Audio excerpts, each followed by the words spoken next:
Senior तजज़ियाकार और column निगार जावेद चौधरी के मुताबिक मुझे 2 हफ्ते कबल एक दोस्त ने हाजी शकील के बारे में बताया। उन्हें आपकी मोटिवेशन की ज़रूरत है, आप इनसे मिल लें। मेरी इससे कबल हाजी शकील से सिर्फ 2 मुलाकातें हुई थी। ये मियाँ नवाज शरीफ के 35 साल पुराने खिदमत गुजार हैं। मियाँ साहब पहली मरतबा चीफ मिनिस्टर बने तो ये इनके साथ वाबस्ता हुए और पूरी ज़िंदगी इनकी खिदमत में गुजार दी। ये मियाँ साहब के मिजाज शनास भी हैं, इनका दिमाग पढ़ लेते हैं। ये जानते हैं मियाँ साहब को किस वक़्त क्या चाहिए और किस बात पर खफा या नाराज़ है, या किस वक़्त कौन से कपड़े पहनेंगे, क्या खाएंगे और किस से मुलाकात करेंगे और किस से बच कर रहेंगे, वगैरह वगैरह। आज़ाद कश्मीर के साथ ताल्लुक़ है। लाहौर में नौकरी तलाश करते करते मियाँ साहब के घर पहुँच गए। ये वज़ीर आला बने तो उन्होंने इन्हें पंजाब हुकूमत में मुलाजिम करा दिया। ये इसके बाद इनके साथ साथ रहे। मेरी 2007 में इनसे पहली मुलाकात हुई थी। दूसरी मुलाकात 2018 में मियाँ नवाज शरीफ की कैद के दौरान हुई। ये रोज़ाना जेल में उन्हें खाना और कपड़े पहुंचाते थे। मियाँ साहब नवंबर 2019 में मुल्क से बाहर चले गए तो हाजी शकील से भी रब्ता ख़त्म हो गया। अब दोस्त ने बताया तो मैंने थोड़ी सी तहकीक की। पता चला इमरान खान की हुकूमत ने हाजी शकील की तनख्वाह बंद कर दी थी। ये इसी बंदिश के दौरान रिटायर हो गए। हुकूमत ने रिटायरमेंट के बाद इनकी पेंशन रोक ली। चुनाचा ये 4.5 बरसों से तनख्वाह के बगैर गुजारा कर रहे हैं। दूसरा, मौजूदा वज़रा का भी इनके साथ रवैया मुनासिब नहीं। वो लोग जो मियाँ साहब की मौजूदगी में हाजी साहब कहते थकते नहीं थे, वो अब इनसे मिलने से भी परहेज़ करते हैं। ये एक वफाकी वज़ीर से मुलाकात के लिए गए, ये बाहर ही बैठे रहे।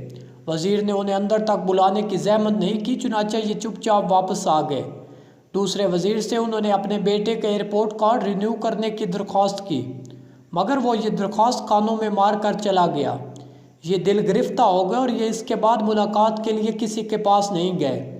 ये मियाँ नवाज शरीफ को बेतहाशा मिस भी करते हैं, लिहाजा डिप्रेशन का शिकार है। मैंने ये तफसीलात जानकर उन्हें फ़ोन किया और चाय की दावत दे दी। ये दूसरे दिन मेरे पास आ गए। मैंने इनसे डरते डरते तनख्वाह और पेंशन के बारे में पूछा। मेरा ख्याल था मैं मोहसिन नकवी साहब से दरख्वास्त करके इनका ये मसला हल करा दूंगा, मगर इनके जवाब ने मुझे हैरान कर दिया।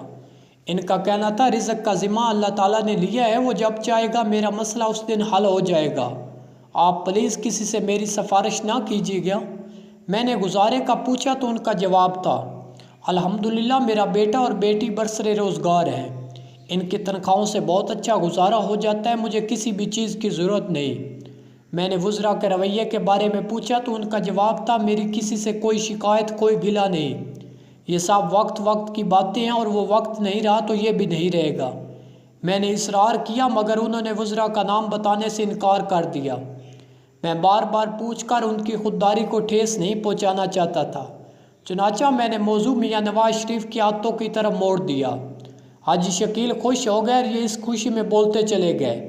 इनका कहना था मियाँ साहब हर वक्त बावजू रहते हैं और कुरान मजीद की तिलावत करते रहते हैं। मैं इनके लिए पॉकेट साइज़ का कुरान मजीद जेब में रखता था।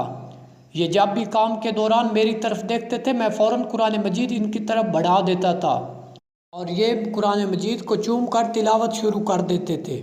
इसके साथ रहकर मैं भी हर वक्त बावजू रहने लगा और कुरान मजीद का वो नुस्खा इस वक्त भी मेरी जेब में है। मैंने पूछा, मेरा ख्याल है मियाँ साहब बेइंतहा सफाई पसंद है। ये फ़ौरन बोले, बेइंतहा कमरे या ऑफिस में जिस जगह गर्द होगी उनकी नज़रें सीधी वहाँ जाएंगी। मैंने कभी उन्हें अपने बेडरूम में जूता लेकर जाते नहीं देखा। ये हमेशा जूते पैर उतार कर अपने बेडरूम में जाते हैं। कपड़ों की सफाई का बहुत ख्याल रखते हैं। मैंने उन्हें कभी गंदे कपड़ों में नहीं देखा। शेव के बगैर कमरे से बाहर नहीं निकलते। मैंने पूछा, क्या ये ज़्यादा खाते हैं? ये हंस कर बोले, ये इनके बारे में प्रोपेगेंडा है। मैंने उन्हें कभी निहारी और पाए खाते नहीं देखा। ये आलू गोश्त पसंद करते हैं। ये सख्त गुस्से में भी किसी से बदतमीज़ी नहीं करते। बस इनका चेहरा सुर्ख हो जाता है। आजिज़ी और तमीज़ बहुत ज़्यादा है।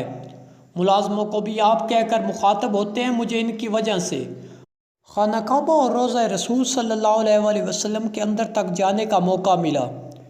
ये मेरे जैसे शख्स पर इनकी ख़ास मेहरबानी थी, वरना मुलाजमों पर कौन इतनी मेहरबानी करता है। मैं इनसे मज़ीद सवाल पूछना चाहता था मगर हाजी शकील ने मेरा इंटरव्यू शुरू कर दिया। ان کا کہنا تھا کیا آپ کی لندن میں میاں صاحب سے ملاقات ہوئی؟ میں نے مسکرا کر جواب دیا جی ہاں 2 ملاقاتیں ہوئی۔ انہوں نے پوچھا کیا آپ کو میاں صاحب میں کوئی فرق محسوس ہوا؟ میں نے ذرا سوچ کر جواب دیا میاں صاحب آپ مزید گہرے ہو گئے ہیں۔ میرا میاں نواز شریف کے بارے میں پرانا تاثر ہے، یہ شخص بہت گہرا ہے، یہ جتنا شکل سے بولا بالا اور سیدھا محسوس ہوتا ہے یہ اندر سے اتنا ہی سمجھدار ہے۔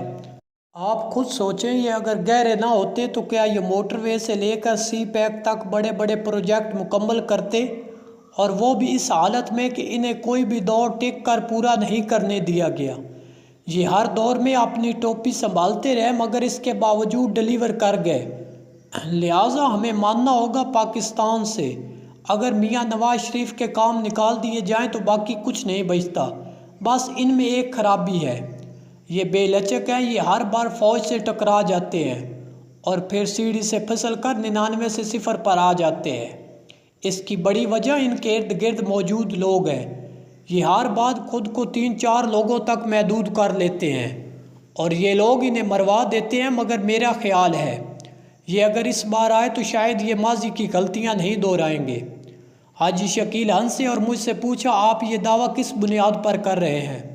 میں نے ہنس کر جواب دیا میاں نواز شریف واقعی گہرے ہو گئے ہیں، یہ اب پہلے سے زیادہ اپنے تاثرات چھپا لیتے ہیں۔ میں آپ کو 2 مثالیں دیتا ہوں۔ میں پچھلے سال اپریل میں ان سے ملا تو یہ مجھ سے میرے سفروں کے بارے میں پوچھنے لگے۔ میں نے انہیں بتایا میں تبت بھی گیا ہوں۔ انہوں نے اس میں گہری دلچسپی لی اور مجھ سے پوچھا لہٰذا کتنی بلندی پر ہے؟ میں نے جواب دیا 10,000 میٹر۔ انہوں نے حیرت سے میری طرف دیکھا اور پوچھا 10,000 میٹر یا فٹ؟ میں نے کہا میٹر۔ میاں نواز شریف نے اس پر کوئی تاثر نہیں دیا اور بات بھوٹان کی طرف موڑ دی۔ میرا خیال تھا میاں صاحب میری اسٹیٹمنٹ کو چیلنج کریں گے اور یوں بات چل پڑے گی، مگر انہوں نے میری بات سنی اور کوئی کراس کوسچن نہیں کیا، یہ اسے ویل لیفٹ کر گئے۔ حاجی شکیل نے ہنس کر کہا یہ ان کی پرانی عادت ہے، یہ بحث میں نہیں پڑتے، بس چپ چاپ سنتے رہتے ہیں۔ میں نے بتایا دوسرا واقعہ ستمبر 2022 کی ملاقات میں پیش آیا۔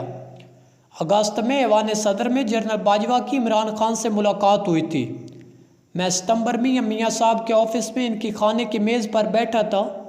ان کی ایک ساتھی نے پوچھا جنرل باجوہ اور عمران خان کی ملاقات کا کیا نتیجہ نکلا؟ میں نے جواب دیا میری اطلاع کے مطابق جنرل باجوہ اور عمران خان میں کوئی ملاقات نہیں ہوئی۔ وہ صاحب ڈٹ گئے اور انہوں نے ملاقات کی تفصیل بتانا شروع کر دی۔ دوسری طرف میں بھی ڈٹ گیا، ہماری بحث شروع ہو گئی۔ میرا خیال تھا میاں نواز شریف درمیان میں بول پڑیں گے اور یہ ملاقات بھی کنفرم کر دیں گے اور اپنا رد عمل بھی دے دیں گے، لیکن یہ بے تاثر چہرے کے ساتھ خاموشی سے ہماری گفتگو سنتے رہے اور آخر میں اپنی جیب سے موبائل نکال کر ہمیں غالب کے شعر سنانے شروع کر دیے، جس سے مجھے محسوس ہوا یہ بدل گئے ہیں، یہ ہر قسم کی واردات چپ چاپ برداشت کر جاتے ہیں۔ حاجی شکیل نے کہکا لگایا اور یہ دیر تک ہنستے رہے۔